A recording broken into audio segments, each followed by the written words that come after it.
The next question says, Brother Abu Khadeejah, some brothers want to invite Abdur Raheem Green to speak on behalf of a Salafi bookstore, inshallah. So what is your advice to them?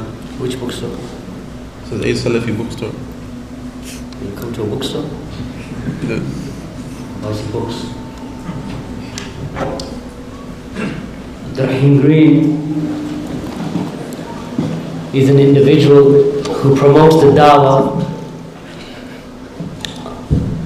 of the Hizbiyun, such as Abu Aliya, who has been refuted by Shaykh Muqbil ibn Hadi al-Wadi'i, rahimahullah ta'ala. He promotes the da'wah and works with Ikhwan al-Muflisun and the other people of bid'ah from the companions of Muhammad Surur, of the da'wah of Muhammad Surur.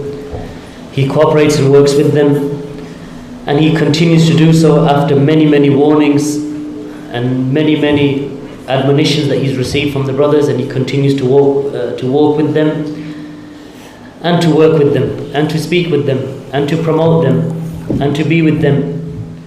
And the only enmity that I see from him is towards the Salafis and speaking ill of the Salafis. From the statements that he made in a Jummah khutbah on one occasion, he mentioned in a Jummah khutbah, and he was talking about people following the Sunnah upon whatever methodology that he was talking about. And he mentioned, as for the scholars, and the scholars are not ma'soom, that they are not perfect and they are not free from error. And Shaykh Rabi is not ma'soom, he said. And then he carried on with the khutbah. So one of the brothers informed him, Abu Talha, Dawud Burbank. He asked him, why did you single out Shaykh Rabi'a with this? Do you think that we are unaware, that the people are unaware that Shaykh Rabi is, do you believe that Shaykh Rabi is ma'soom? Do people believe that Shaykh Rabi is ma'soom? That you had to single out Shaykh Rabi? He said, no, just giving an example. So I choose the example of Shaykh Rabi'a. Why not say Abu Bakr isn't ma'soom, and Umar isn't ma'soom, and Uthman isn't ma'soom, and Ali isn't ma'soom? Why single out Shaykh Rabi'a? And this is from the traits that he's begun to make apparent in these times. And from the most obvious traits is that he's cut off from the Salafis altogether. He has made hajr from the Salafis and keeps away from the Salafis. And he has embraced the Qutubis and the Sururis and the Hizbis and taken them as his companions.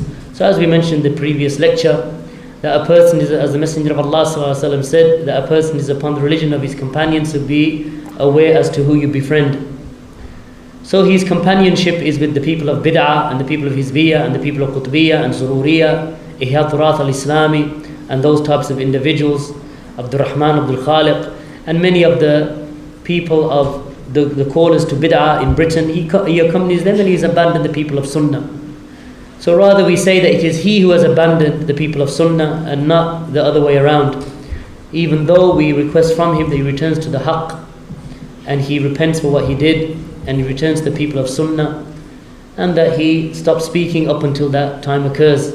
Up until then we make tahdheer of him and we warn against him up until he returns back to the truth and to the haqq. So my advice is, do not invite him unless your bookstore is a Salafi bookstore, in which case send him your books so he can read something of knowledge.